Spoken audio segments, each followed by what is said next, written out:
Shaherose, welcome to Andaaz. Thank you for having me. Oh, of course. You know what, I just want to start right off with your story because we were talking on the phone and chatting, and your story was just so inspirational that I feel like our viewers need to hear how you came to where you're at. Sure.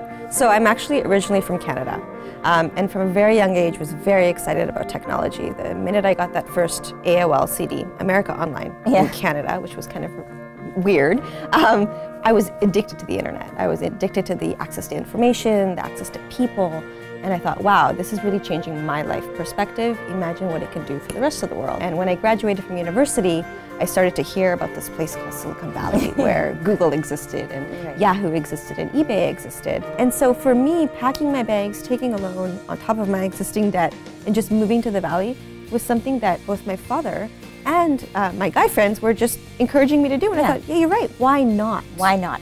I think it's a mindset choice, so you need to really embrace that. Yeah, I think the key is to have that why not mindset. Yeah. You know, I know personally for me in entrepreneurship, that's in the beginning when I was starting, I was like, why not? Why wouldn't I start this? I want to, why not? Why not?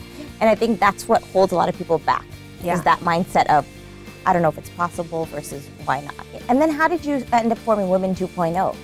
Also unexpected. So while working in startups, I found that I was often the only girl in the room. I would work with the engineers and the designers. Absolutely. You know, I reported to people who were higher than me, they were men. The people I managed were mostly men. We realized being the only girls in the room was a problem. That innovation was moving forward and moving fast, and if women weren't involved, what was that going to mean for the types of products that were going to be released, or the types of problems that were going to be solved through technology? And we said women have to be a part of this discussion. People in the developing nations are going to look to the West, look for role models, and they're going to continue. And they're not going to find any. Right? And so this cycle will continue. And so we couldn't let that cycle continue. So our job is to change things in the West first. That's why we have Women 2.0. We thought we need to have more women start companies, period. Absolutely. And so when you're looking at a woman and a man, what qualities, this might be a difficult question to answer, or maybe not, but what qualities do you feel that women have or encompass that a man doesn't have? Really good question, and specifically better leaders for technology, I think there's some really important points to make note of. So women are really good at a few things: communication, collaboration, and community building. If you think about the traits of what technology is able to do, technology helps you communicate, it helps you collaborate, and it helps you build communities. So it's logical. It's an absolute logical step for women to be working in technology and starting technology companies. Technology is feminine.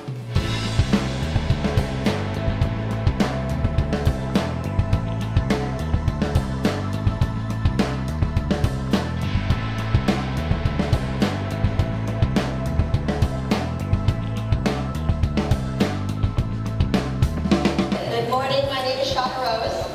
I am the co-founder and CEO of this company called Women 2.0. Tell me about Match.com. You basically started off in an internet business right when it was about to boom. We were really building a great business that was before the ideas of social networking, which Match.com was probably the first one, were really established in investors and consumers' minds. The understanding of brand value on the internet was a little less understood than it is now. What brought you to Women 2.0 today? I was the MC for the morning, and it was terrific. They did a great job, and it was some very cool pitch companies and some great speeches from a number of really prominent women in technology. I'm a journalist. I've been a journalist since I was in college, and I run a big website called All Things Digital, which is owned by Dow Jones. I used to work at the Wall Street Journal, and before that, the Washington Post.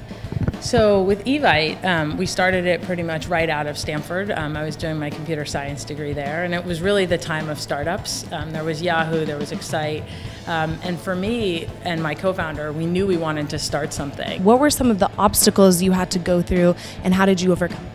We didn't have much experience, and so I think the key is how you find the right people to partner with you. What advice would you give to our young entrepreneur women? People know this, but starting a company is hard, right? And so I think most people who choose to do it, myself included, you know, have something sort of on their bucket list, right? The notion of kind of a haunting idea or an idea you're particularly passionate about, and maybe sort of an irresistibility to that idea. I think if you want to go for it, you know, I think my biggest advice to women is sort of you've got to learn to negotiate for what you want to make it possible. So as a female entrepreneur, what should I think about when I want to start getting started in this industry? You should actually feel grateful that you're a woman, because you can think clearer and you don't have to do the same silly things that the boys are doing. All over the map, they're looking much more strategically, and they're a lot more sensible than the guys are. It's really entrepreneurs helping each other, mentoring each other. You look around the conference, you'll see women are doing the same over here. You won't see this anywhere else in the world. You go and sit at any of the tables, and you have women asking each other questions and helping each other. That's the magic of Silicon Valley. It's really important to get more women, and especially girls at a young age, involved in science and math so that they move on to technology careers, because this is where the world is going, and women should be part of that. If you had to give some advice to our young women entrepreneurs, what advice would you give them for them to motivate themselves and pursue their dreams? If you want to start a company and you're in a existing job, and you have a spouse and you have kids, you've got to sort of set up the infrastructure, negotiate with your husband. What is it you need that's going to enable you to quit your job and go for it? Don't take no for an answer. Keep on pursuing.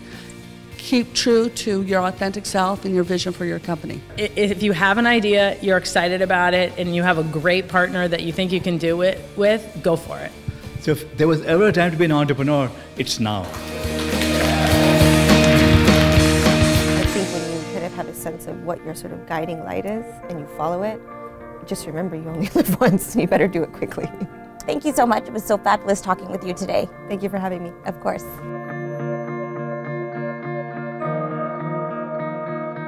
Andaaz, brought to you by Basic Ayurveda, your source for Ayurvedic juices.